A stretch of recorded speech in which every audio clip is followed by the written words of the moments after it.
وبرنامج أدو ير وبالسه أدو عجيب بدن وأنا مركا إذا كجبضه application كا أد كوضع تقانان مجرد سنة الربين إن اللي شيء وapplication كان واسك حقيقي وapplication كدار كيسان سيدوك لو حنجعلها هنا سيركل كان كتاج والسيركل كان جرين دونا وapplication كاس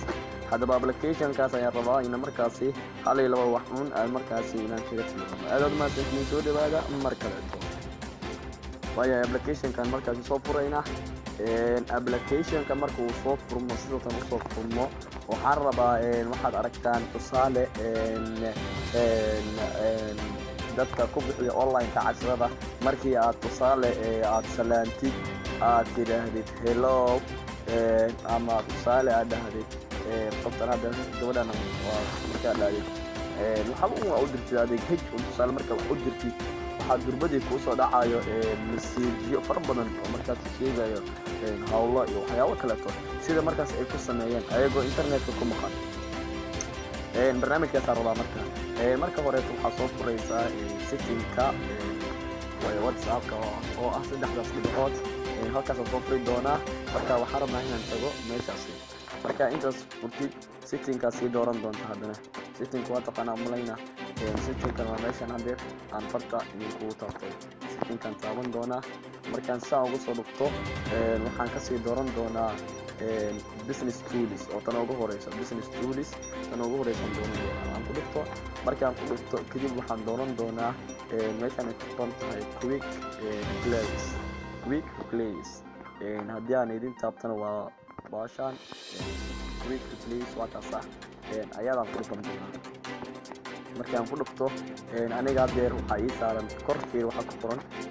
waxaa igu qoran marka hadeer aniga isoo salaabtid waxaa ku soo dhici doonta internetka ka maqanahay macalin khadda qadka waan ka maqanahay insha Allah dib ayaan kugu soo jawaabi doonaa mar kale mahadsanid qof walba markaasi fariin igu soo dir WhatsApp-ka anigoo ka maqan fariintaas u dhici doonta adigana waa samaysan doontaa waxyaabo kala ku qoran doontaa halkaas ku dhufan doontaa meeshaas ku dhufo qoraalka kugu qoran hoos ay imaanaya marka midda kale shortcut waa taas ka dhaaf laakiin dibli message-ka directly ina marka waxa qofku ku soo diray aad ku xidhisid waxaan dooran doontaa halkaas ku qoray qoraalkaas laakiin taas ka sii sareyso shortcut waa iyada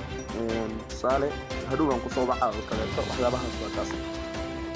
waa shortcut waa iyada waa letter keli waa gaaban yahay sida xagga fiidida sagaal letter bisa iimaanayna ku qoran laakiin midan hoose waxaa iyada lagu siinaa kalimaad badan ay qoran kartaa cashir qori kartaa oo adii kartaa diiwaangelinta casharada way badan yihiin waxaa ku qaban doontaa koorsooyinka ilaahi hebel maadada saas waaye diiwaangelinta waa intaan adiga warbixin area ku qoran kartaa sawirra raaci kartaa waa kuwan midida waa kuwan sawirra raaci kartaa qoraalo waa ku walba raaci kartaa aniga waa sawirra raacina sawirra saas oo kala raacina adiga وكذا هذا وراعينا عن القرآن كراعينا هذا وجدوا وحنا مركز دوتي قفتي أو إصادة هلا وكلية وحنا مسيجيا هالمر وضع عالي حافلها إن شاء الله ضد بدنا ومركز واتساب تيجان مركز يعني كم كان يوسف سلام وأخي تصالة يرهد إنسي ويل على اللي هذا أو مركز هوين هوريته أنا أي أقرأ كذب وسوق بتاعي وتقول لي هبلو عارف كان علي أي تصل مركز مسيج صدق ضعاي ويمكن marka dheer meeshan xali waa kana xali iyo dhufo fiir marka waxaan marka anigo internetka isagoo ku jira waxaan u qoray ay marka isrigu wax soo saartay isrigu markuu wax soo saartay waxaan u qoray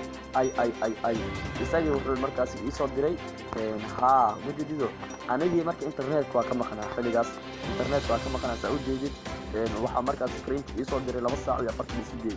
aniga fariin aan u diray fariintan aniga ma dirin hadeer ay macaan midida macaan hadeer netka waan ka maqanahay insha Allah dib ayaan kaaga soo jawaabi doonaa netka waa ka baxay xiliga tami netka markaan ka baxaya marka message-kan u dhacay fariintan aniga ma qorin waa fariin ii diyaarsaneed oo meesha hadii aan ka soo tusiyaan ku diyaariyay